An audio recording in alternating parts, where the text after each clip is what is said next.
السلام علیکم ورحمۃ اللہ وبرکاتہ۔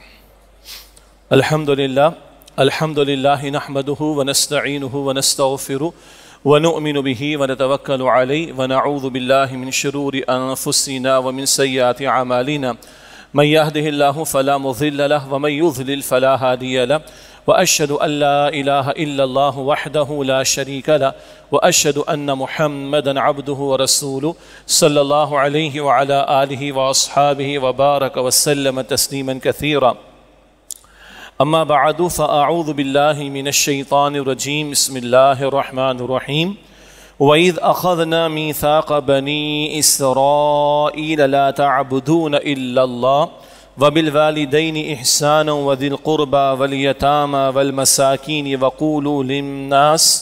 وَقُولُوا لِلنَّاسِ حُسْنًا وَأَقِيمُوا الصَّلَاةَ وَآتُوا الزَّكَاةَ ثُمَّ تَوَلَّيْتُمْ إِلَّا قَلِيلًا مِّنكُمْ وَأَنْتُمْ مُعْرِضُونَ صدق اللہ العظیم۔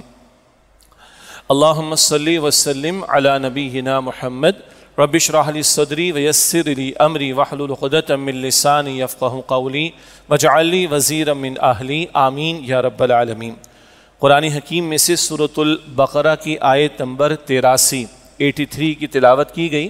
اس کا ترجمہ اس طرح ہے وَإِذْ أَخَذْنَا مِيثَاقَ بَنِي إِسْرَائِيلَ، اور یاد کرو جب ہم نے بنی اسرائیل سے پختہ عہد لیا، لا تعبدون الا اللہ، کہ تم اللہ کے سوا کسی اور کی عبادت نہ کرنا، وبالوالدین احسانا، اور والدین کے ساتھ حسن سلوک کرنا، وذی القربى والیتامى والمساکین، اور رشتہ داروں اور یتیموں اور مسکینوں کے ساتھ اچھا سلوک کرنا، وقولوا للناس حسنا، اور لوگوں سے عمدہ انداز سے کلام کرنا، واقیموا الصلاة وآتوا الزکاة، اور نماز قائم کرنا اور زکوٰۃ ادا کرنا، ثم تولیتم الا قلیلا منکم، پھر تم میں سے کچھ ایک کے سوا باقی سب ان احکام سے پھر گئے، وانتم معرضون، اس حال میں کہ تم ان احکام سے اعراض کرنے والے ہو۔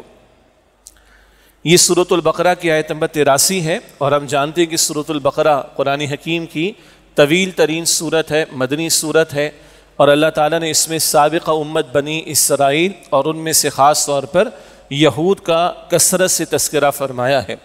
ہم یعنی نبی اکرم صلی اللہ علیہ وسلم کی امتیوں سے سورۃ البقرہ میں باقاعدہ خطاب ہوتا ہے 150 آیات کے بعد۔ سورۃ البقرہ کی آیت نمبر 153 سے مشہور آیت ہے استعینوا بالصبر والصلاۃ، کہ صبر اور نماز کے ذریعے اللہ تعالیٰ کی مدد حاصل کرو۔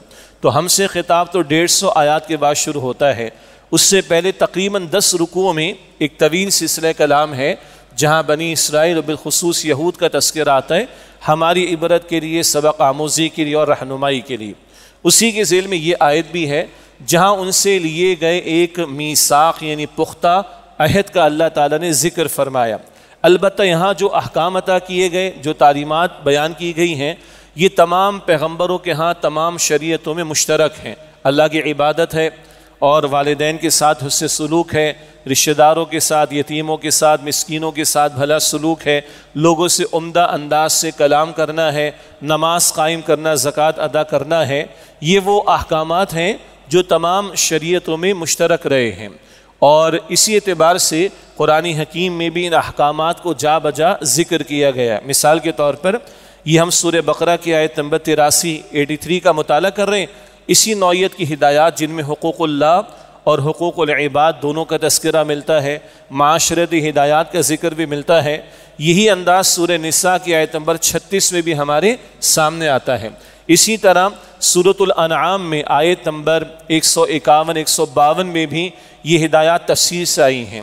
اور البتہ ان معاشرتی ہدایات کا جو اہم ترین بیان ہے قرآن کریم میں، وہ سورہ بنی اسرائیل کے 3 یا 4 رکوع میں ہمارے سامنے آتا ہے۔ تورات کے جو بڑے مشہور 10 احکامات ہیں، 10 کمانڈمنٹس آف تورات، ان کا جو قرآنک ورژن ہے، یعنی ان کا بیان جو قرآن کریم میں آتا ہے، وہ ان مقامات پر ہے جن کا بھی ذکر ہوا۔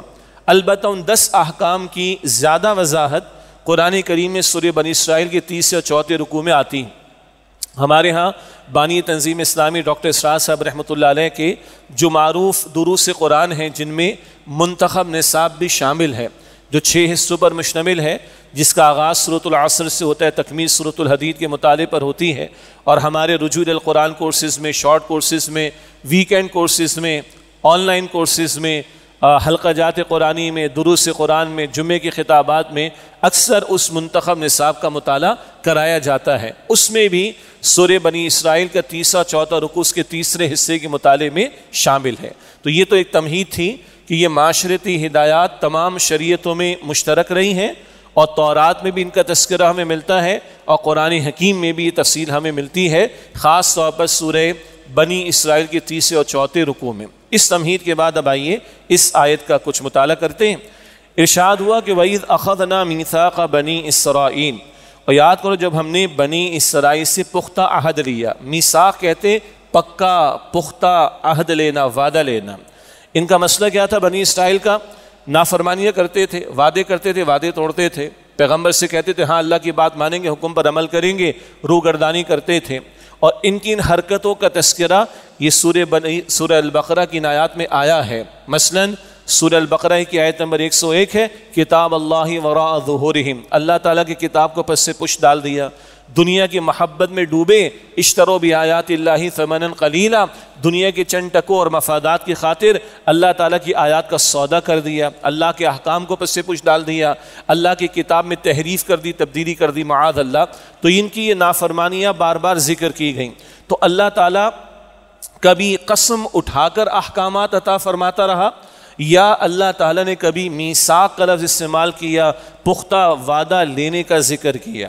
اور یہ بات ذہن میں رکھیں کہ بنی اسرائیل کا تذکرہ جو ہے وہ صرف اسٹوری ٹیلنگ کے لیے نہیں، بنی اسرائیل کے واقعات کا بیان ہمارے لیے محض کوئی قصے کے طور پر نہیں ہے۔ قرآن حکیم اللہ کا جو کلام ہے، اس کا اول تعارف یہ ہے کہ یہ ہدایت کی کتاب ہے۔ ھدی للمتقین، متقین کے لیے ہدایت، ھدی للناس، یہ سارے انسانوں کے لیے ہدایت، یہدی للتی ہی اقوم، یہ بالکل سیدھے راستے کی طرح رہنمائی کرنے والا قرآن ہے۔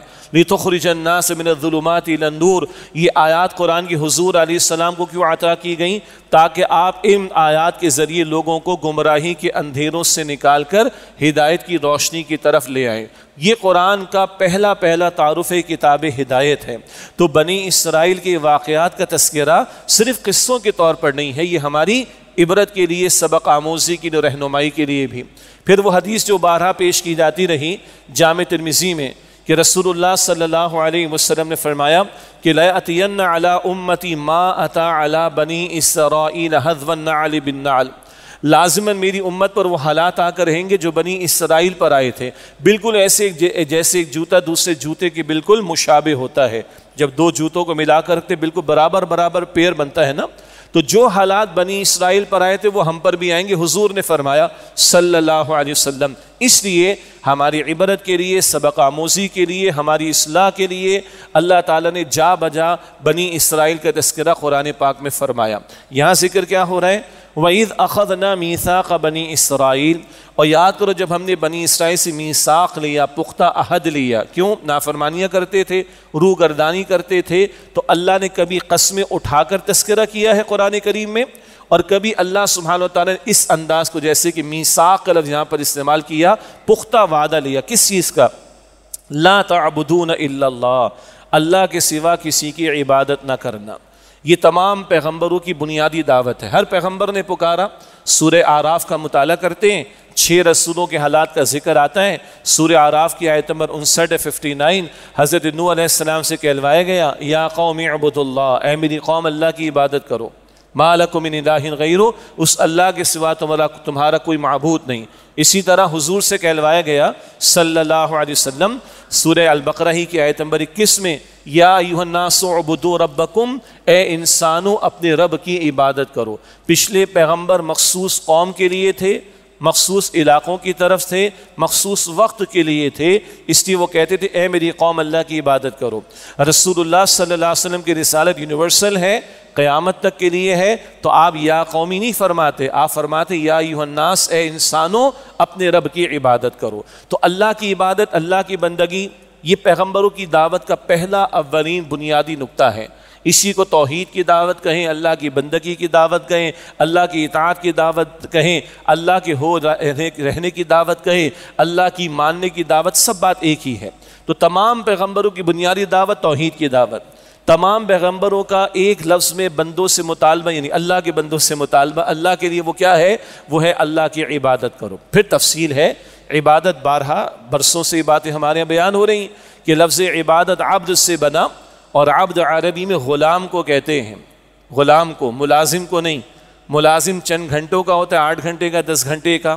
ہاں یہ الگ بات ہے، یاد آ گیا مجھے کہ آج ہمارے جو مختلف شکلیں ہیں ظلم کی، ان میں ایک ظلم یہ بھی ہے کہ ہمارے ہاں تجارتی اداروں میں، کاروباری اداروں میں، حتیٰ کہ کارپوریٹ سیکٹر میں، ایون کبھی کبھی ملٹی نیشنل میں بھی 8 گھنٹے کا کانٹریکٹ ہوتا ہے، معاہدہ، اور 12 گھنٹے کام کرواتے ہیں۔ ظلم ہے نا؟ اور بقیہ 4 گھنٹے کی پیمنٹ نہیں دیتے ہیں۔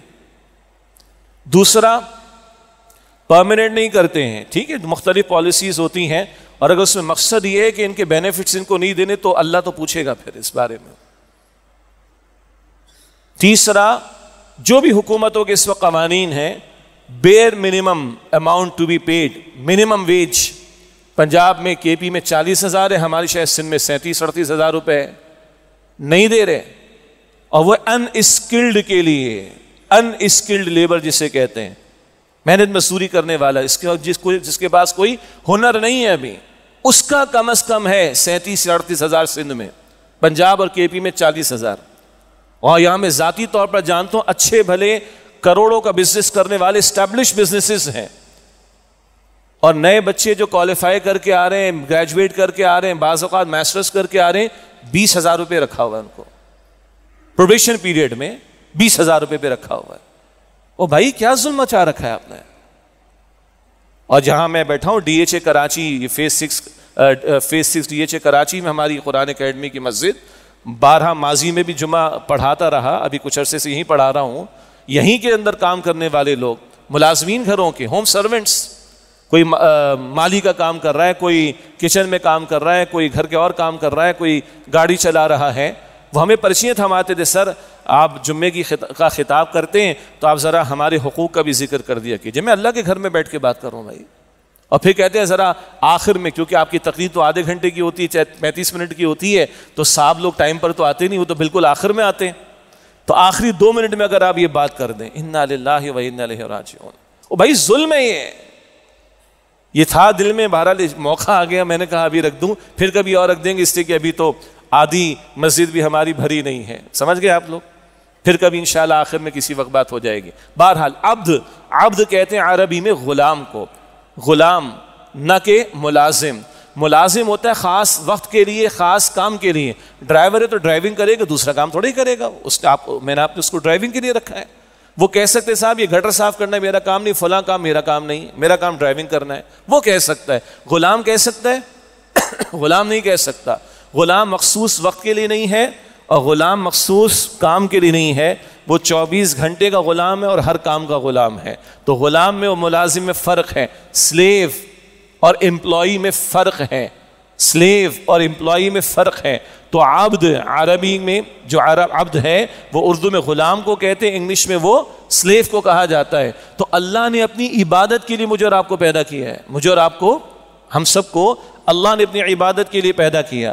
وما خلقت الجن والانس الا ليعبدون، اللہ فرماتا ہے سورہ ذاریات کی آیت نمبر 56 میں کہ میں نے تمام جنات اور انسانوں کو صرف اپنی عبادت کے لیے پیدا کیا۔ آج عبادت کا تصور بھی بگڑ گیا ہے۔ 2 وقت کی جمعے کی 2 رکعت ادا کر لی، اکثر لوگ مطمئن ہے کہ ہمارا اسلام پورا، عبادت پوری ہو گئی۔ کچھ کا خیال ہے کہ نہیں 5 وقت کی نماز بھی ادا کرنی چاہیے، اس کے بعد فارغ، نہ خوشی کے موقع پر اللہ یاد رہے، نہ غمی کے موقع پر اللہ یاد رہے، نہ بزنس کرتے وقت اللہ یاد رہے، نہ حکومت چلاتے وقت اللہ یاد رہے۔ یہ بگڑا ہوا تصور ہے۔ اللہ 24 گھنٹے معبود ہے، اللہ کی بندگی کا تقاضا 24 گھنٹے کا ہے۔ بندہ بننا ہے مسجد میں بھی، بندہ بننا ہے شادی کے موقع پر بھی۔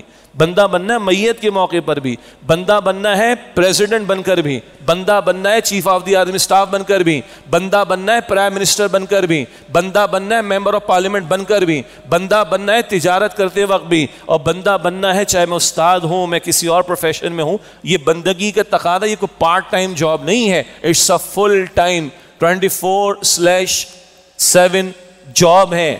اور اتنی کہ قرآن کہتا ہے وَاعْبُدْ رَبَّكَ حَتَّى يَأْتِيَكَ الْيَقِينُ، مرتے دم تک، یقین موت کے لیے آتا ہے، مرتے دم تک اپنے رب کی عبادت کیے چلے جاؤ. وَلَا تَمُوتُنَّ إِلَّا وَأَنْتُمْ مُسْلِمُونَ، اور تم مرتے دم تک مسلم رہنا. دس از دا ویری کانسیپٹ آف عبادت. اس میں انفرادی زندگی بھی آئے گی، اجتماعی زندگی بھی آئے گی. یہ ایک جب کہا کہ ایک لفظ میں اللہ کا تقاضا ہے تو پوری زندگی آئے گی نا اس میں. ایک لفظ میں تمام پیغمبروں کی دعوت تو پوری زندگی آئے گی اس میں. تو پہلا کس بات کا عہد لیا؟ لا تعبدون الا اللہ، اللہ کے سوا کسی کی عبادت نہ کرنا. یہ حقوق اللہ کا ذکر آ گیا، اور بارہا ہم نے بات کی ہے یہاں پر. حقوق اللہ بھی اہم ہیں، حقوق العباد بھی اہم ہیں. بعض لوگ زیادہ اوور سینسٹیو ہیں حقوق العباد کے معاملات میں، تو ان کو بھی یاد رکھنا چاہیے. آگے جو حقوق العباد کا ذکر آ رہا ہے وہ حکم اللہ نے دیا ہے، آخر میں وہ بھی اللہ ہی کا حق ہے. ابھی ماں باپ کا ذکر آ رہا ہے، پھر بات کر لیں گے انشاءاللہ. لیکن جو حقوق العباد کے بارے میں زیادہ اوور سینسٹیو ہوتے ہیں، وہ حقوق اللہ کو بائی پاس کرنا چاہتے ہیں. غلط بات ہے، غلط بات ہے. پہلا تقاضا اللہ کے حق کا ہے، پہلا سوال قیامت کے دن اللہ کے حق کے بارے میں، نماز کے بارے میں. باقی حقوق العباد اہم ہیں، ہم نے کلام بھی کیا ہے، آگے ذکر بھی آ رہا ہے. اب اللہ کے حق کے بعد فرمایا وَبِالْوَالِدَيْنِ إِحْسَانًا، اور والدین کے ساتھ احسان کا معاملہ کرو. احسان حسن سے ہے. ہر نماز کے بعد ایک دعا جو اللہ کے پیغمبر علیہ السلام نے سکھائی، اللہم اعنی علی ذکرک وشکرک وحسن عبادتک. ہاں، یہ دعائیں پڑھنی جانی چاہیے، سمجھ کر اس کو دہرانا چاہیے. اللہم اعنی علی ذکرک، اللہ میری مدد فرما اپنے ذکر کے لیے، وشکرک، اور اپنے شکر کے لیے، وحسن عبادتک، اور اپنی عمدہ عبادت کے لیے. صرف عبادت نہیں، عمدہ عبادت. ہم چاہتے ہیں بچہ پاس ہو جائے، صرف پاس نہ ہو جائے، 100 مارکس لے کر آئے، A سٹارز لے کر آئے. ایسے ہی ہے نا. ہم چاہتے ہیں کھانا کھا لیں، اچھا کھانا کھا لیں. ہمارے گھر میں شادی کا موقع ہے تو اچھی طرح لوگوں کو انٹرٹین کریں. صرف انٹرٹین نہ کریں، اچھے انداز سے انٹرٹین کریں. تو پھر اللہ کی عبادت میں حسن کیوں نہیں آنا چاہیے؟ تو اللہ کی عبادت حسن کے ساتھ، تو حسن سے احسان ہے. یہاں ماں باپ کا ذکر ہے، وَبِالْوَالِدَيْنِ إِحْسَانًا، اور والدین کے ساتھ احسان کا معاملہ کرنا. اب یہ اپنی جگہ بڑا موضوع ہے، کچھ ہم نے پہلے بھی ماضی میں کلام کیا، مگر اللہ تعالیٰ قرآن پاک میں بار بار دہراتا ہے تو اس کا دہرایا جانا ضروری ہے. البتہ مختصراً کم از کم 5 مرتبہ قرآن کریم میں یہ انداز ہمیں ملتا ہے کہ اللہ تعالیٰ نے اپنے حق کے فوراً بعد والدین کے حق کا ذکر کیا ہے. 5 مرتبہ کم از کم قرآن پاک میں. اور جن اور مقامات کا ذکر کیا گیا جہاں معاشرتی ہدایات کا تذکرہ ملتا ہے، سورہ نساء کی آیت نمبر 36 ہے، سورہ انعام کی آیت نمبر 151 152 ہے، سورہ بنی اسرائیل کا 3 اور 4 رکوع ہے، سورہ احقاف کی آیت نمبر 15 ہے. یہ بڑے پیارے مقامات ہیں جہاں بار بار والدین کا تذکرہ آیا. اس کا جو انتہائی کلائمیکس ہے، یعنی کلائمیکس ہے اس کے بیان کا، وہ 3 اور 4 رکوع سورہ بنی اسرائیل کا، جس کا حوالہ پہلے آیا کہ جو منتخب نصاب میں بھی ہمارے ہاں بیان ہوتا ہے. تو پہلی بات، اللہ تعالیٰ نے اپنے حق کے فوراً بعد والدین کے حق کو بیان فرمایا. البتہ دو تین اور اہم باتیں اس کے علاوہ. اللہ تعالیٰ نے اپنی محبت کے ساتھ اپنے رسول کی محبت کا ذکر بھی کیا ہے. تو سب سے بڑھ کر اللہ سے محبت ہوگی اور اللہ کے ساتھ اس کے رسول سے محبت ہوگی. ماں باپ بعد میں ہیں اصولی طور پر. اسی طرح اللہ تعالیٰ نے اپنی اطاعت کے ساتھ اپنے پیغمبر کی اطاعت کا ذکر 11 مرتبہ کیا ہے کم از کم قرآن پاک میں. تو اللہ اور اللہ کے رسول کی اطاعت اوپر رہے گی، ماں باپ باقی سب بعد میں ہیں. تو اصول میں حضور کی محبت سب سے اوپر، مخلوق کی بات ہو رہی. حضور صلی اللہ علیہ وسلم کی اطاعت سب سے ٹاپ پر، مخلوق کی بات ہو رہی. اب ماں باپ کا معاملہ آئے گا. اور تیسری بات یہ ہے کہ جس خاتون کا نکاح ہو گیا ہے، جس خاتون کا نکاح ہو گیا، اب بہرحال اللہ اور اللہ کے رسول کے بعد اس پر سب سے بڑا حق اس کے شوہر کا ہے. خاتون کی جنت کو شوہر کے ساتھ، یعنی بیوی کی جنت کو شوہر کے ساتھ جوڑ دیا گیا. حضور نے فرمایا کہ صلی اللہ علیہ وسلم کہ جس بیوی سے اس کا شوہر راضی ہو، وہ جنت کے جس دروازے سے چاہے اللہ اس کو آپشن دے گا، اختیار دے گا کہ اس سے وہ داخل ہو جائے. ہاں، شادی ہو جانے کے بعد بھی ایک عورت پر اپنے ماں باپ کا حق اپنے مقام پر رہے گا، وہ ختم نہیں ہو جائے گا، لیکن اللہ اور اللہ کے رسول کے بعد اطاعت کے اعتبار سے ٹاپ پر رہے گا شوہر۔ یہ اصولی طور پر 3 باتیں ذہن میں رکھیں۔ اب ہے والدین کا تذکرہ، اور بہت ساری احادیث میں اللہ کے نبی صلی اللہ علیہ وسلم نے ہمیں توجہ دلائی ہے۔ ایک وہ معاشرہ ہے جہاں اب باپ کا نام نہیں لیا جا رہا اس لیے کہ پتہ نہیں ہوتا، اسی لیے ہر فارم میں ماں کا نام آنا شروع ہو گیا۔ تو ایک تو وہ معاشرے ہیں جہاں باپ کا پتہ ہی نہیں ہے، وہ بیچارے محروم معاشرے ہیں، غریب معاشرے ہیں، مسکین معاشرے ہیں، محتاج معاشرے ہیں، اور اگر کچھ ماں باپ رہ بھی گئے بیچاروں کو کوئی پوچھنے والا نہیں، اور ان کو بڑے خوبصورت ناموں کے ساتھ old homes, they are not homes, they are houses, وہ گھر نہیں ہیں، وہ مکان ہیں بیچاروں کے جہاں ان کو پھینک دیا جاتا ہے، اور ایک سرکل بنا دیا جاتا ہے کسی کیلنڈر پر کہ جناب یہ مدرس ڈے آ رہا ہے تو ماں کو یاد کر لو، یہ فادرس ڈے آ رہا ہے تو باپ کو یاد کر لو۔ ڈوب مرنے کا مقام ہے، ڈوب مرنے کا مقام ہے اس تہذیب کے لیے۔ اور ہمارے ماں باپ کے لیے اللہ کے پیغمبر نے کیا فرمایا صلی اللہ علیہ وسلم، تمہارے ماں باپ تمہاری جنت بھی تمہاری جہنم بھی، ان کی خدمت جنت اور ان کی نافرمانی، ان کو ناراض کرنا تمہیں جہنم کی طرف لے جائے گا۔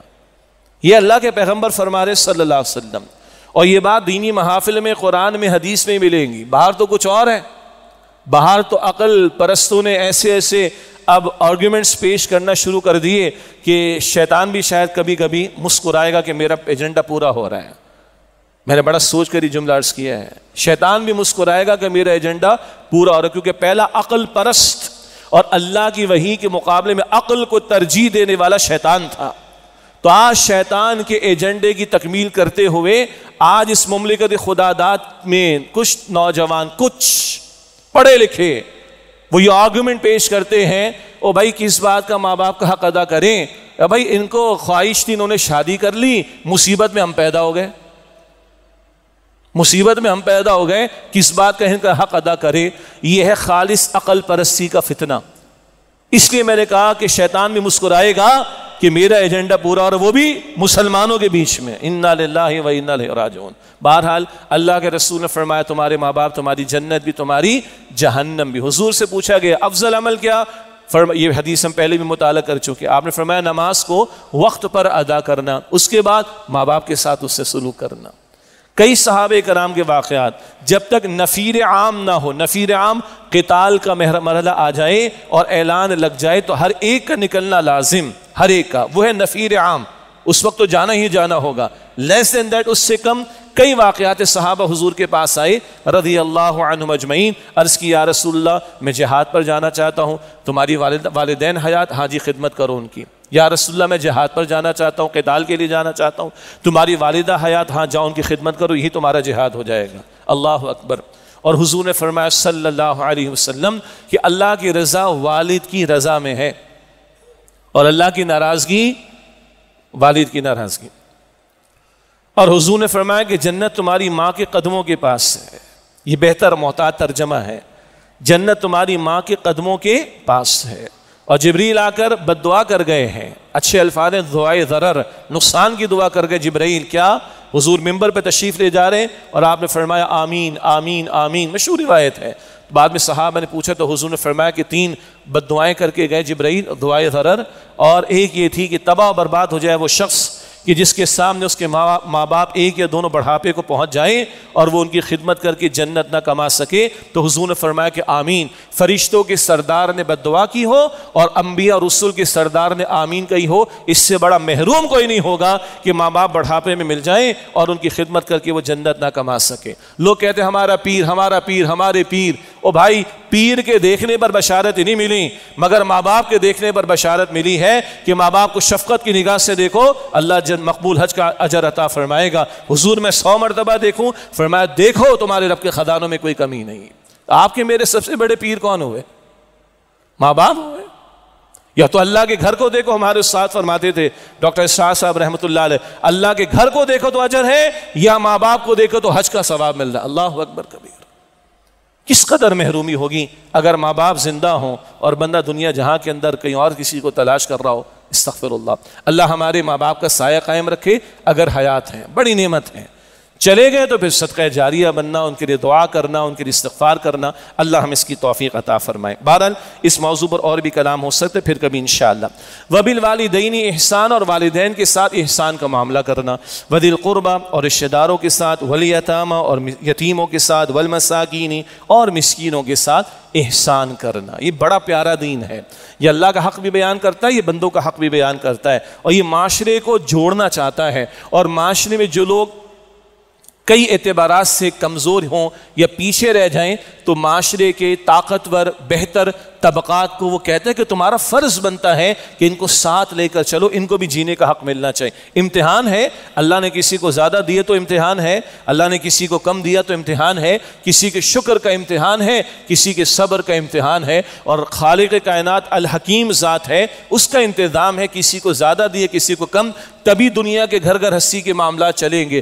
سارے امیر ہو جائیں اللہ کے لیے کوئی مشکل نہیں، تو گاڑیاں کون دھوئے گا ہماری؟ کچن میں کام کون کرے گا؟ ہاں، مستری کا کام کون کرے گا؟ اور سارے اگر غریب ہو جائیں تو ان کو امپلائمنٹ کہاں سے ملے گا؟ ظاہر کے اسباب کے تحت. کون امپلائمنٹ دے گا ان کو؟ یہ تو اللہ کا نظام ہے. But it's a test. اللہ دے کر بھی آزما رہا ہے اور اللہ لے کر یا کم دے کر بھی آزما رہا ہے. بہرحال فرمایا کہ رشتہ داروں کے ساتھ بھلا سلوک. ایک ہے والدین، اللہ اور اللہ کے رسول کے بعد ماں باپ کا حق ہے. بندے کے امیڈیٹ فیملی ممبرز، مرد ہے تو اس کی بیوی ہوگی، اولاد ہوگی، وہ تو ہے ہی ہے، ان کا تو حق ادا کرنا ہے، وہ اپنی جگہ موضوع ہے. پھر دیگر رشتہ دار آ جاتے ہیں جن کو ہم رحمی رشتے بھی کہتے ہیں. والد کی طرف سے بھی ہوتے ہیں، والدہ کی طرف سے بھی ہوتے ہیں. قرآن کریم یہ ہمیں حسن دیتا ہے، اس معاشرے کو جوڑنا چاہتا ہے. بڑا پیارا مقام ہے سورہ نور کے آخری رکوع میں. سورہ نور کے آخری رکوع میں اللہ تعالیٰ نے تقریباً 10 گھروں کا ذکر کیا ہے. آپ پڑھیے، اس کو اپریشیٹ کیجئے. تم اپنے گھر سے کہا سکتے ہو، اپنے والد کے گھر سے، اپنی والدہ کے گھر سے بھی، چچا کا اور ماموں کا اور خالہ کا اور دوست کا، اتنے سارے گھروں کا ذکر آتا ہے. کیا مطلب ہے؟ یہ کھانا پینا تو ایک شے ہے، اس کے ذریعے سے رابطہ رہنا اور ان کا حق ادا کرنا، یہ فیملی فیبرک کا مضبوط ہونا، یہ خاندانی نظام کا مضبوط ہونا، اللہ یہ چاہتا ہے ہم سے. اور شیطان کیا چاہتا ہے؟ فیملی کو برباد کرے، تباہ کرے. شیطان کس اپنے چیلے سے خوش ہوتا ہے؟ وہ چیلا جو آ کر یہ کہتا ہے کہ شوہر بیوی میں جدائی ڈال دی. شوہر بیوی میں جدائی کا مطلب گھر کی تباہی، اور وہ شوہر بیوی ماں باپ بھی ہو تو بچوں کی تباہی. معاشرہ تو گیا پھر کام سے. شیطان چاہتا ہے گھر ٹوٹے برباد ہو، اللہ چاہتا ہے تمہارا اپنا امیڈیٹ گھر نہیں، تمہارے خاندان جوڑے، تمہارے خاندان مضبوط ہوں. رحمی رشتوں کا حکم قرآن دیتا ہے. اللہ کے نبی علیہ السلام نے اس کی تعلیم دی ہے. حدیث پہلے بھی ہم نے پڑھی ہے. یہ رحم کا لفظ رحمان کے لفظ سے بنا، رحمان کے لفظ سے رحم کا لفظ بنا. حدیث قدسی اللہ فرماتے جس رحمی رشتے کو، خونی رشتے، بلڈ ریلیشن، کنشپ، اسے جوڑے گا میں اس کو جوڑوں گا، اور جو اسے توڑے گا میں اس کو توڑ کر رکھ دوں گا. اور یاد رکھیے حدیث میں یہ ذکر بھی آتا ہے کہ صلہ رحمی یہ نہیں ہے کہ اس نے میرے ساتھ اچھا کیا تو میں نے بھی اس کے ساتھ اچھا کیا. اللہ کے رسول نے فرمایا تو بدلہ ہے، اس نے اچھا کیا تم نے بھی اچھا کیا، یہ تو بدلہ ہے. صلہ رحمی کیا ہے؟ اس نے برا کیا تم نے اچھا کیا. اور اماں خدیجہ رضی اللہ تعالی عنہا نے پہلی وحی کے موقع پر جب حضور ان کے پاس تشریف لائے، اور اماں خدیجہ رضی اللہ تعالی عنہا نے حضور کے 40 برس کے کردار کی جو گواہی پیش کی، اس میں ایک بات کیا تھی؟ آپ صلہ رحمی کرتے ہیں، رحمی رشتوں کا حق ادا کرتے ہیں. یہ تو پیغمبر کی سیرت ہے صلی اللہ علیہ وسلم، اور ہمارے دین کی تعلیم ہے. اور بچپن سے بچوں کو حدیث یاد ہے، لا يدخل الجنت قاطع، قطع تعلقی کرنے والا، رشتے توڑنے والا جنت میں داخل نہیں ہوگا. اور ہمارے جملے کیا ہیں؟ 3 سال سے بھائی سے بات نہیں کی ہے، 5 سال سے چچا کے گھر میں قدم نہیں رکھا، میں اس کو اپنی شادی کے موقع پر، اپنے بچے کی شادی کے موقع پر نہیں بلاؤں گا، اور میں نہیں جاؤں گا، ناک رگڑے گا تب جاؤں گا. یہ تو جہالت کی باتیں ہیں، غیرت چلی گئی ہماری. اور پیغمبر کی حدیث کیا ہے صلی اللہ علیہ وسلم؟ عام مسلمان سے بھی، مسلمان عام کوئی رشتہ نہیں، 3 دن سے زیادہ ناراضگی کی اجازت نہیں. 3 دن بھی اسی کہ انسان جذبات نکل جانے چاہیے، پالنا نہیں چاہیے. آج بڑی بڑی بیماریاں ان چیزوں کے پالنے کی وجہ سے بھی ہو رہی ہیں. ہارٹ کا پرابلم، یہ اور بھی وجوہات ہیں، یہ بھی وجوہات میں سے ایک بڑی وجہ ہے. پالتے جی 3 سال سے بھائی سے بات نہیں کی، 5 سال ہو گئے جی بھائی کی چچا کے گھر میں قدم نہیں رکھا. ڈوب مرنے کا مقام ہے، بغیرتی کی بات ہے. پیغمبر کہیں کہ 3 دن سے زیادہ عام بندے کے ساتھ اجازت تمہیں نہیں ہے، چہ جائے کہ کوئی اپنے رحمی رشتے کے بارے میں، قریبی رشتے کے بارے میں یہ کہے 3 سال سے بات نہیں کی، 5 سال سے قدم نہیں رکھا، اللہ ہمارے حال پر رحم فرمائے۔ پھر ہم کہتے ہیں جناب بڑی مصیبت آئیں گی، مصیبتیں، پیغمبر کہہ رہے ہیں جو چاہتا اس کی عمر میں اضافہ اور رزق میں اضافہ، برکت ہو، وہ صلہ رحمی کرے، اور جب ہم قطع رحمی کریں گے تو برکتیں آنی، رحمتیں آنی، نحوستیں آنی ہے۔ پھر یہ ہمارے کرتوتوں کے نتائج۔ آگے فرمایا کہ یتیموں کے ساتھ بھلا سلوک کرنا۔ یتیم کون ہوتا ہے؟ وہ نابالغ بچہ یا بچی جس کے والد کا انتقال ہو گیا ہے۔ اب کوئی 40 سال کو جی میں تو یتیم ہوں، تو کہے گا یتیم ہے بھائی، کما رہے تیرے تو اپنے بچے پیدا ہو چکے ہوں گے۔ نابالغ بچہ یا بچی جس کے والد کا انتقال ہو گیا وہ یتیم ہے، اور اس کے بارے میں ہمارے دین کی تعلیم ہے۔ سورہ نساء کا مطالعہ کریں، اور جو لوگ یتیم کا مال ہڑپ کرتے ہیں اپنے پیٹ میں جہنم کے انگارے بھر رہے ہیں، یتیموں کا مال ہڑپ کر جاتے ہیں، وراثت میں حصہ دبا جاتے ہیں، قبضہ کر جاتے ہیں، اور سمجھتے ہیں جناب آگے سے ہم عمرہ کر لیں گے تو یہ بلیک وائٹ ہو جائے گا۔ خاک وائٹ ہوگا یہ تمہارا، بلیک خاک وائٹ ہوگا یہ جہنم کے انگارے اگر یتیم کا مال کسی نے ہڑپ کر رکھا ہے۔ اور پیغمبر کیا فرماتے صلی اللہ علیہ وسلم، بڑی پیاری بات، میں اور یتیم کی کفالت کرنے والا حضور کا مبارک ہاتھ، حضور نے اپنا مبارک ہاتھ اس کی 2 مبارک انگلی یہ شہادت والی برابر والی جوڑ کر بتائی، میں اور یتیم کی کفالت کرنے والا ایسے جنت میں ساتھ ہوں گے۔ کسی نے کہا حضور میرا دل سخت ہو گیا ہے، اور آج دل تو بڑے سخت ہو گئے۔ کتنے سخت ہو گئے؟ 70,000 لاشیں دیکھ کر بھی امت کے حکمرانوں کا دل نرم نہیں ہو رہا، 1.5 لاکھ زخمیوں کو دیکھ کر بھی امت ہل نہیں رہی، تباہی بربادی سر پر ہے، مگر ہمارے دلوں میں نرمی پیدا نہیں ہو رہی، تو انتہائی مسئلہ ہو گیا۔ خیر، کسی نے کہا حضور میرا دل سخت ہو گیا، کیا کرو؟ آپ نے فرمایا جاؤ کسی یتیم کے سر پر ہاتھ پھیرو، تم کسی یتیم کے سر پر ہاتھ پھیرو، اللہ تمہارے دل کو نرمی عطا کر دے گا۔ آج جو فرسٹریشن ہے، ڈپریشن ہے، یہ ظاہر کے اسباب ہوں گے، میں نفی نہیں کر رہا، کیونکہ جن کو یہ پرابلمز ہیں نا، جائیں اپنے رشتہ داروں کے ساتھ بھلا سلوک کر لیں، کسی یتیم کے ساتھ بھلا سلوک کر لیں، کسی کے سر پر جا کر ہاتھ پھیر لیں، اس کی دعائیں لے لیں، ہم انشاءاللہ تعالی اللہ آسانی عطا فرمائے گا۔ یہ ہمارے دین کی تعلیم ہے۔ اور اللہ اکبر، حضور سے بڑھ کر یتیم کو کون سمجھے گا؟ حضور سے بڑھ کر کون یتیم کو سمجھے گا جو خود یتیمی کی زندگی میں پلے بڑھے ہیں صلی اللہ علیہ وآلہ وسلم۔ اور آپ نے یہ بھی فرمایا مسلمانوں کے گھرانوں میں سے بہترین گھر وہ ہے جہاں کسی یتیم کے ساتھ بھلا سلوک ہوتا ہو۔ مسلمانوں کے گھرانوں میں سے بہترین گھر وہ ہے جہاں کسی یتیم کے ساتھ بھلا سلوک ہوتا ہو، اور مسلمانوں کے گھرانوں میں سے بدترین گھر وہ ہے جہاں کسی یتیم کے ساتھ برا سلوک ہوتا ہو۔ ہم چیک کر لیں اس ڈیفینیشن پر ہمارے گھرانے اچھے ہیں یا خدا نہ خواستہ اس کے برعکس کا معاملہ۔ آگے فرمایا والمساکین، اور مسکینوں کے ساتھ بھلا سلوک کرو۔ مسکین کون ہوتا ہے؟ جمعے کے دن کون سی سورت کی تلاوت کرنی چاہیے؟ سورہ کہف کی، یاد ہے نا بھائی، دجال کے فتنے سے بچنے کے لیے۔ اس میں واقعات آتے ہیں، موسیٰ علیہ السلام کا واقعہ جناب خضر کے ساتھ، کشتی توڑ دی تھی نا، وہ کشتی کس کی تھی؟ مسکینوں کی تھی۔ تو ایک تعریف یہ کی گئی، ایک وہ بندہ جو کچھ کماتا تو ہے، کچھ کما رہا ہے، اتنا نہیں کما پاتا کہ بنیادی حاجات بھی پوری ہو سکیں۔ اور اس وقت ہمارے معاشرے میں ایک بڑی تعداد ایسی، جن لوگوں کے یہاں امپلائیز ہیں، جن لوگوں کے گھروں میں، جن لوگوں کی فیکٹری میں، جن لوگوں کے ہاں ملازمین ہیں، ان کو اچھی طرح پتہ ہے، اور جو وہ ویل آف ہیں ان کو اپنے خاندان کے لوگوں کو اچھی طرح پتہ ہے۔ بہرحال تو مسکین وہ ہے جو تھوڑا بہت کما رہا ہے، اتنا نہیں کما پاتا کہ اس کی حاجات پوری ہو سکیں، یہ ایک تعریف ہے مسکین کی، اور اس کو زکوٰۃ بھی دی جا سکتی ہے۔ مسکینوں کے ساتھ بھلا سلوک کرنا، اور اللہ کے پیغمبر نے فرمایا صلی اللہ علیہ وسلم جو کسی بیوہ اور مسکین کی کفالت میں لگا ہو، جو کسی بیوہ اور مسکین کی کفالت میں لگا ہو، وہ اللہ ہی کی راہ میں لگا ہوا ہے۔ اللہ اکبر۔ اور اللہ کی راہ کے الفاظ جہاد فی سبیل اللہ کے لیے آیا کرتے ہیں عام طور پر۔ تو جو کسی بیوہ اور یتیم کی کفالت میں لگا ہوا ہے وہ گویا اللہ ہی کے راستے میں لگا ہوا ہے۔ اور ایک حدیث میں آیا ذکر کہ حل تنصرون وترزقون الا بضعفائکم، تمہیں مدد دی جاتی ہے، تمہیں رزق دیا جاتا ہے تمہارے کمزوروں کی وجہ سے۔ وہ کمزور گھر میں بوڑھے ماں باپ بھی ہو سکتے ہیں وغیرہ، وہ کمزور رشتہ دار بھی ہو سکتے ہیں، پڑوسی بھی ہو سکتے ہیں، سبارڈینیٹ بھی ہو سکتے ہیں، ملازمین بھی ہو سکتے ہیں۔ تمہیں مدد دی جاتی ہے، تمہیں رزق دیا جاتا ہے تمہارے کمزوروں کی وجہ سے۔ اللہ ہمیں عمل کی توفیق عطا فرمائے۔ یہ 3 باتیں آئیں ماں باپ کے ساتھ حسن سلوک کے بعد، فرمایا کہ رشتہ داروں کے ساتھ اور یتیموں کے ساتھ اور مسکینوں کے ساتھ بھلا سلوک کرنا، وَقُولُوا لِلنَّاسِ حُسْنًا، اور لوگوں سے عمدہ انداز سے بات کرنا۔ حسنہ حسن کا لفظ آیا. البتہ سورہ بنی اسرائیل میں نبی اکرم صلی اللہ علیہ وسلم کے ذریعے سے امت مسلمہ کے لیے احسن کا لفظ آیا ہے. یقول التی ہی احسن، اے نبی میرے بندوں سے فرما دیجئے وہ بات کہیں جو احسن، بیسٹ ہو. یہ خیر امت ہے نا، تو بنی اسرائیل کے لیے حسنہ کا لفظ آیا اور امت مسلمہ کے لیے احسن، دا بیسٹ کا لفظ آیا. تو یہ بہترین امت ہے، تو اس کی زبان بھی کیسی ہونی چاہیے؟ اللہ اکبر کبیرہ، اس کی زبان بہترین ہونی چاہیے. اللہ کے پیغمبر فرماتے صلی اللہ علیہ وسلم یہی زبان ہے یہ جنت کی طرف لے جا سکتی ہے، اور یہی زبان ہے جو جہنم کی طرف لے جا سکتی ہے.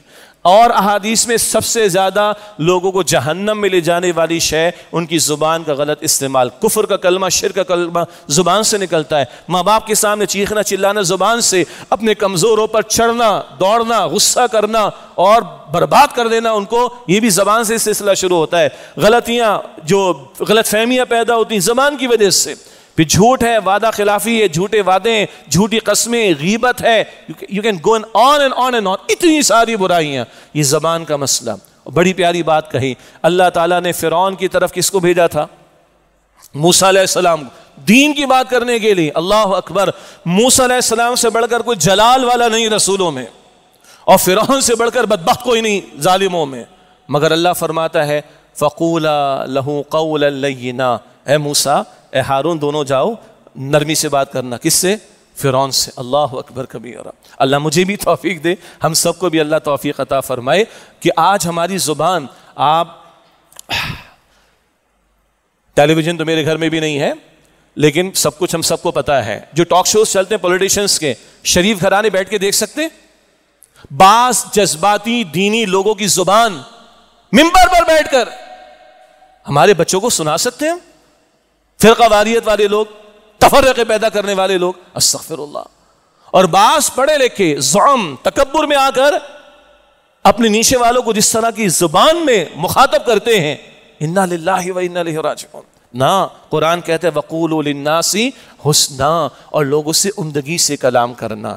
اور اللہ کے پیغمبر صلی اللہ علیہ وسلم فرمایا مسلمان بھائی سے ملاقات تو مسکرا کر اس کا استقبال کرو. یہ مسکرانا بھی عبادت ہے، صدقہ ہے، حدیث کا لفظ ہے. اور اچھا کلمہ بھی صدقہ ہے. اور اس میں بہت ساری باتیں مفسرین نے لکھی. نیکی کا حکم دینا یہ بھی اسی میں داخل، بدی سے روکنا اسی میں داخل، اچھا مشورہ دینا اسی میں داخل، کسی کو اچھی رہنمائی دینا اسی میں داخل، اور کسی کے ساتھ نرمی سے بات کرنا اسی میں داخل، کسی کے کام کے اعتبار سے کسی کو سفارش کرنا اسی میں داخل. یہ اتنا بڑا آربٹ ہو جائے گا، اتنا بڑا دائرہ ہو جائے گا. وَقُولُوا لِلنَّاسِ حُسْنًا، اور لوگوں سے عمدگی سے کلام کرنا. آگے فرمایا وَأَقِیمُوا الصَّلَاةَ وَآتُوا الزَّکَاۃَ، اور نماز قائم کرنا اور زکوٰۃ ادا کرنا. اب دیکھیے نماز آ گئی، زکوٰۃ بھی آ گئی. شروع میں عبادت کا ذکر تھا تو معلوم ہوا نماز ایک عبادت ہے عبادات میں سے، زکوٰۃ ایک عبادت ہے عبادات میں سے. لیکن نماز زکوٰۃ ٹوٹل عبادت نہیں، ٹوٹل عبادت پوری زندگی پر پھیلی ہوئی ہے. ایک بات. پھر نماز کیا ہے؟ یہ بدن زیادہ اس میں استعمال ہوتا ہے، اس کو بدنی عبادت کہتے ہیں. زکوٰۃ کیا ہے؟ مال زیادہ استعمال ہوتا ہے، اس کو مالی عبادت کہتے ہیں. تو بڑی پیاری بات یہاں مفسرین نے لکھی، عبادت کی 4 قسمیں. بڑی پیاری بات. عبادت قلبی، دل سے کی جانے والی، اللہ پر ایمان، عقیدہ اور دل کے اعمال. عبادت قولی، قول سے کی جانے والی، لوگوں سے اچھی طرح کلام کرو. عبادت بدن سے کی جانے والی، بدنی عبادت، نماز آ گئی. عبادت مال سے کی جانے والی، زکوٰۃ آ گئی. تو قلبی عبادت، قولی عبادت، مالی عبادت، بدنی عبادت. اور یہ ٹوٹل کیا ہے؟ ان صلاتی و نسکی و محیای و مماتی للہ رب العالمین. بے شک میری نماز اور میری قربانی اور میرا جینا اور میرا مرنا سب اللہ کے لیے، تمام جہان والوں کا رب ہے. یہی بندے سے اس کی بندگی کا تقاضا. آخر میں فرمایا ثم تولیتم الا قلیلا منکم، پھر تم پھر گئے تم میں سے کچھ ایک کے سوا اس بات سے، وانتم معرضون، اس حال میں کہ تم اعراض کرنے والے ہو. جب رسول اکرم علیہ السلام کا دور تھا اکثر یہود نے نہ مانا، کچھ نے مانا. عبداللہ بن سلام رضی اللہ تعالیٰ عنہ وہ ایمان لے آئے تھے. بہت بڑے یہودی عالم کے عالم بیٹے تھے، حضور پر ایمان لے آئے تھے. ان کی طرف بھی اشارہ. تم میں سے کچھ کے سوا اکثر نے کیا کیا؟ اعراض کی روش اختیار کی. یہ سورۃ البقرہ کی آیت نمبر 83 کا ہم نے مطالعہ کیا. اللہ ہمیں عمل کی توفیق دے. چند باتیں بس یاد دہانی کے لیے. فلسطین کے معاملے کے تعلق سے پچھلے 2 برس بائیکاٹ کے حوالے سے آواز لگی تھی. لیکن اب فلسطین سے ہمدردی رکھنے والے ان کے نمائندوں نے بھی ہم سے گزارش کی ہے کہ بھائی یہ معاملہ ٹھنڈا پڑ رہا ہے، اس کی توجہ دلائی جائے، یہ مستقل چلنا ہے معاملہ ابھی۔ اور بہرحال اس بائیکاٹ کے نتیجے میں وہ ادارے یا کمپنیز کہ جن کی آمدن ڈائریکٹلی یا انڈائریکٹلی اسرائیل کو سپورٹ کرتی، ان کو فرق پڑا ہے، ان کے اوپر امپیکٹ آیا ہے۔ ابھی کراچی کے پوش علاقے کا کسی صاحب نے ذکر کیا کہ ریسٹورنٹس پہ یہ ہو رہا ہے کہ ایک برگر اگر آپ لیں گے نا تو یہ 2400 روپے کا ہے، ہائی فائی قسم کا، لیکن اگر آپ اس سافٹ ڈرنک سے لیں گے جو وہی ہے جو بائیکاٹ جس کا ہم نے کرنا ہے تو آپ کو 1800 روپے کا ملے گا۔ میں نے کہا صحیح سی بتاؤ، میں نے بیان کرنا ہے، کہا بالکل بھائی خود جا کے دیکھا ہے، سادہ برگر، صرف برگر الون 2400 روپے، اور with the soft drinks that should be boycotted, کتنے کا؟ کیا بھائی ہم دواخانہ کھول رکھا ہے؟ اس سافٹ ڈرنک کے ساتھ 1800 کا کیوں دے رہے ہو تم چاہ رہے ہو کہ پیو یہ سافٹ ڈرنک، تم چھوڑنا نہیں اس کو۔ وہ گریٹر اسرائیل پہ بڑھتے چلے جا رہے، ہم سے بائیکاٹ نہیں ہو پا رہا۔ خدا کے بندو ذرا غور کر لیں اس پر، فرق آیا تھا لیکن وہ فرق کم پڑ رہا ہے، اس کو بڑھانے کی ضرورت ہے۔ بس یاد دہانی کی بات تھی، ایک یاد دہانی پچھلی مرتبہ لاہور میں کروائی تھی، یہاں بھی کروائی دیتا ہوں، ویڈیو پہ تو بعد میں لوگ دیکھ لیں گے انشاءاللہ تعالی، کہ فلسطین کے اس معاملے کے تعلق سے ہماری دعائیں، ہماری اخلاقی مدد، ہمارا آواز اٹھانا تو ہے ہی ہے، ہمارا مالی تعاون بھی رہنا چاہیے، جاری رہنا چاہیے، اس میں کمی واقع نہیں ہونی چاہیے۔ بہرحال ابھی تو پھر آگے بڑھ رہا ہے وہ نتن یاہو، لیکن جو لوگ اپنے گھروں کو آئے ہیں، بلڈنگیں ہم نے دیکھی، بلڈنگیں بچی کدھر ہیں؟ تو دوبارہ ان کو اس قابل کرنا کہ وہاں رہ سکے، آپ اندازہ کریں کس قدر مالی تعاون کی ضرورت ہوگی، اس پر بھی توجہ رہے۔ سیلاب کا وقت تو گزر گیا، لیکن سیلاب کے متاثرین ابھی اپنے گھروں سے باہر ہیں، ہم ذاتی طور پر جانتے ہیں، اور کچھ اللہ نے جو بھی ہماری تنظیم اسلامی کو بھی توفیق دی، ہم نے کوشش کی ہے، لیکن ابھی ان لوگوں نے اپنے گھروں کو جانا ہے، گھر ٹوٹ چکے، دیواریں گر چکی ہیں، مویشی ہلاک ہو چکے ہیں، تو ان کے لیے بھی ہمارا انفاق، اس کی بھی طرف توجہ رہنی چاہیے۔ یہ بھی حقوق العباد اور خدمت خلق اور ہمارے دینی فرائض ہی کے تقاضے ہیں۔ رہا معاملہ اسرائیل کی بات ہم کریں، نتن یاہو کی بات کریں اور ٹرمپ کی بات کریں، کیا بات کریں؟ ہمارے حکمرانوں کی بات کرنی چاہیے، نہ وہ اسرائیل باز آ رہا ہے، نہ نتن یاہو باز آ رہا ہے۔ اور ابھی انہوں نے 2 بل پاس کر دی مغربی کنارے پر قبضے کے لیے، جس کا دوسرا مطلب ہے کہ اب وہ مسجد اقصیٰ کی طرف بھی جائیں گے اور معاذ اللہ شہید کرنے کی کوشش کریں گے، 3rd ٹیمپل بنانے کی کوشش کریں گے، اور فلسطینیوں کو بے گھر کرنے کی کوشش کر رہے ہیں۔ اور ہمارے والے کہہ رہے ہیں ٹرمپ امن کا علم بردار۔ کیا ہو گیا ان لوگوں کو؟ اندھے ہو گئے کیا؟ کچھ سجھائی نہیں دے رہے ان لوگوں کو؟ اور امت کے حکمراں کدھر چلے گئے؟ کہہ رہے جی حماس کو ہتھیار چھوڑنے پڑیں گے۔ کل ہی ہم نے آرٹیکل پڑھا ہمارے ندائے خلافت میں، ایک مصر کے رائٹر کا تھا انگلش میں، کہ آج مسلمان بوسنیا کو بھول گئے، ان سے ہتھیار چھیننے کے بعد سربز نے جس طرح ان کو ذبح کیا ہے، اللہ اکبر کبیرہ، جس طرح ان کی عورتوں کی عزتیں لوٹیں، جس طرح بچیوں کے ساتھ ریپ کیے گئے اور ان کو قتل کیا گیا ہے۔ آج تم یہ چاہتے ہو کہ حماس اور وہاں کے لوگوں سے ہتھیار واپس لے کر وہی تاریخ دہرائی جائے جو بوسنیا میں دہرائی گئی تھی۔ خدا کے بندو آنکھیں کھولو، اللہ ہمارے ان حکمرانوں کو ہدایت دے۔ اور اسرائیل ہے، ان لوگوں کا ایک ہی علاج، یہ لاتوں کے بھوت ہے، باتوں سے نہیں مانتے، مگر امت میں کوئی ایمان کی رمق ہوگی تو امت کھڑے ہو کر بات کرے گی۔ ہم تو یہی بات کریں گے، امت کا اتحاد، اور صرف مالی اخلاقی تعاون نہیں، عسکری طور پر جواب دینے کی ضرورت ہے۔ اس کے سوا نہ ٹرمپ نے ماننا ہے، نہ نتن یاہو نے ماننا ہے، نہ صہیونی ریاست کا گریٹر اسرائیل کا منصوبہ رکے گا۔ ہمیں کھڑا ہونا پڑے گا، ہمارے حکمرانوں کو کھڑا ہونا پڑے گا، اس کے سوا کو راستہ نہیں۔ اللہ انہیں ہدایت دے اور آگے بڑھنے کی توفیق، اور ہمیں بھی ہدایت دے اور ہمارا حصہ ڈالنے کی توفیق عطا فرمائے۔ وآخر دعوانا الحمدللہ رب العالمین۔